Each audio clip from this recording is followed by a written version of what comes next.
La mère lui dit d'aller seule à l'école et la fille lui demande si elle ne l'aidera pas. La mère dit à sa fille de se débrouiller seule.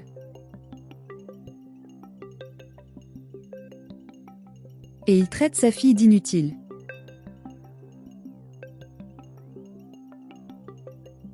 La fille supplie, mais cela ne sert à rien. Le garçon dit qu'il va aider. Elle demande comment elle va aider. Il dit qu'il va aider avec la fille. Et la fille dit qu'elle ne le fera pas. La jeune fille monte dans la voiture de son oncle. Le garçon demande si cela peut aider de la mettre dans la voiture. L'oncle dit qu'il est pressé. Le garçon dit qu'elle a besoin d'aide.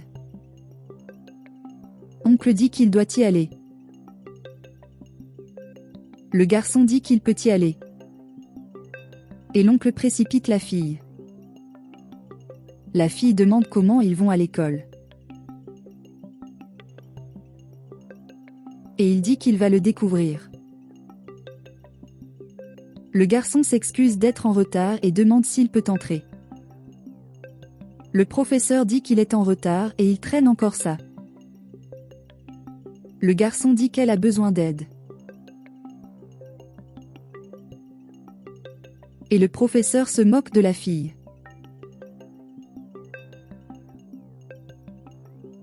Et puis il dit de s'asseoir rapidement.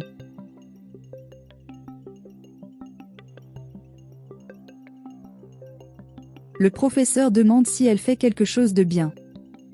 Le collègue d'un accent grave côté dit que la fille est inutile. Et il commente qu'au moins ici, il n'utilisera que sa main. Le garçon dit qu'il n'a pas besoin de dire ces choses. Et le professeur dit de ne pas lui répondre et dit d'aller au fond. Il dit qu'il n'a rien fait de mal. Et la prof dit qu'elle est responsable. Et la fille impolie dit qu'elle l'a prévenu de ne pas se mêler à ces gens. Il est puni et l'enseignant dit qu'il ne peut pas partir jusqu'à nouvel ordre. Le professeur nous dit d'ouvrir le livre. Quelques instants plus tard, la collègue de la jeune fille fait une mauvaise blague et elle demande d'arrêter. Le garçon apparaît et dit d'arrêter ça. La fille impolie dit que c'est une blague. Il dit qu'elle n'aime pas ça. Et la fille impolie dit que le garçon est ennuyeux. Le professeur dit à la jeune fille de profiter de la récréation et de laisser de côté ces deux personnes agaçantes. La fille impolie demande où il va et il dit qu'il va jouer. La fille grossière dit qu'elle ne marche même pas. Le garçon dit que c'est bon de jouer. Et la fille impolie dit qu'elle ne le laissera pas et repart avec le ballon. Le garçon dit qu'ils trouveront un moyen de jouer.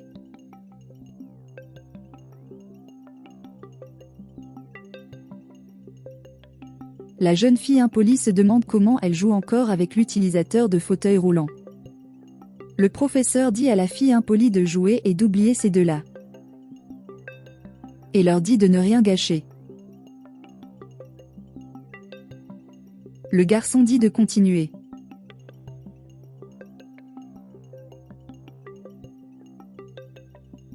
Sa mère demande ce que cela signifie.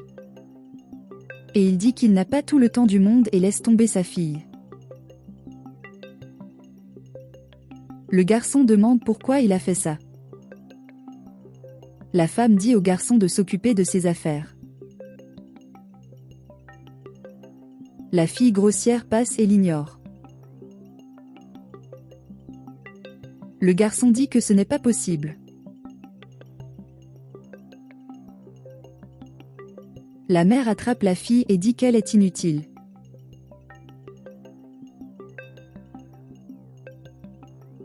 Et part.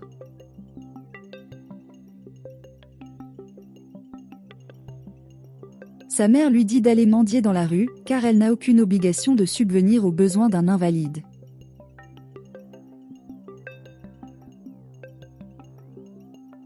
Et dis-lui que c'est bien d'avoir de l'argent.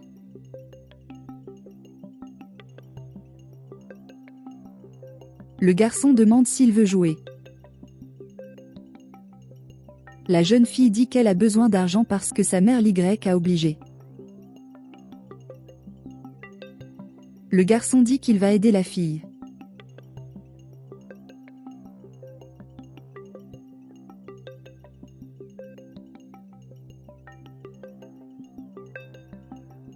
Le garçon dit qu'il a quelque chose pour elle. La fille dit que sa mère sera heureuse avec elle. Le garçon dit de l'apporter à sa mère et ensuite ils pourront même jouer.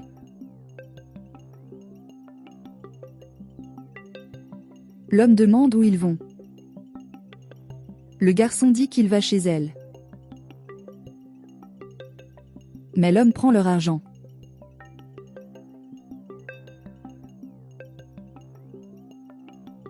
Et ils se demandent ce qu'ils vont faire.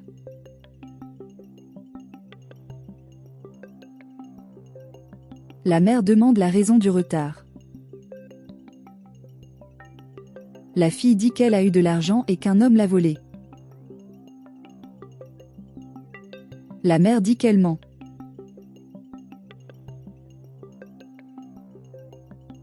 Le garçon dit que c'est vrai.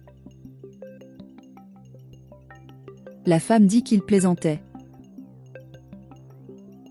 Le garçon dit qu'ils ont été volés. Et la fille dit que c'est vrai. La mère dit que la meilleure chose à faire est de la laisser affamer, car elle ne dépensera plus d'argent pour sa fille inutile. Le garçon dit qu'il essaiera de lui procurer de la nourriture. Le fils demande à sa mère si elle a quelque chose à manger et sa mère répond qu'elle a préparé un gâteau. Il la remercie et dit qu'il mangera dans sa chambre. Le garçon dit que le gâteau de sa mère est bon. La femme demande ce que fait le garçon. Il ne dit rien. Et la femme dit qu'elle lui a dit qu'elle était censée avoir faim pour pouvoir apprendre à rapporter de l'argent. Le garçon dit que c'est mal et la femme dit qu'elle fait ce qu'elle veut.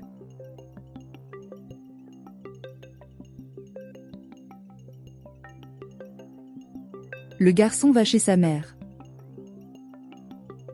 Elle demande pourquoi elle se lève tôt. Il dit qu'il doit aider un ami, car ils partent à pied. Elle dit qu'elle paie son voisin pour le prendre. Le fils dit que son ami ne peut pas monter dans la voiture. La mère vous souhaite un bon cours.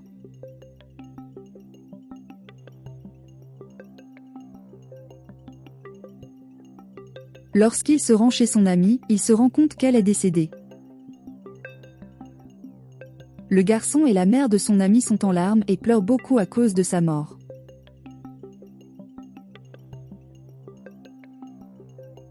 Et les deux restent en deuil devant le cercueil de la jeune fille. Le garçon dit que la femme n'aimait pas son ami.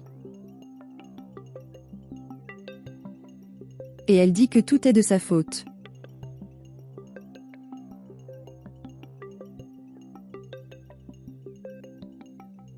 Et il dit que cette femme est une personne terrible. La mère du garçon apparaît et lui demande de l'accompagner. Le garçon dit qu'ils doivent partir.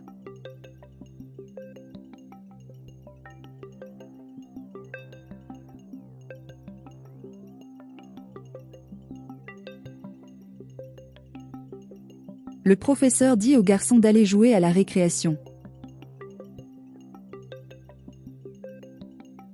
Et il dit que tout le monde est mauvais.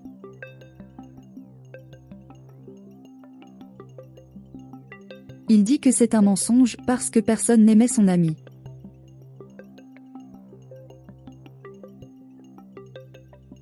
Et le professeur dit que personne n'est responsable de ce qui s'est passé. Le garçon dit que tout le monde se moquait d'elle et que la fille était un être humain comme tout le monde.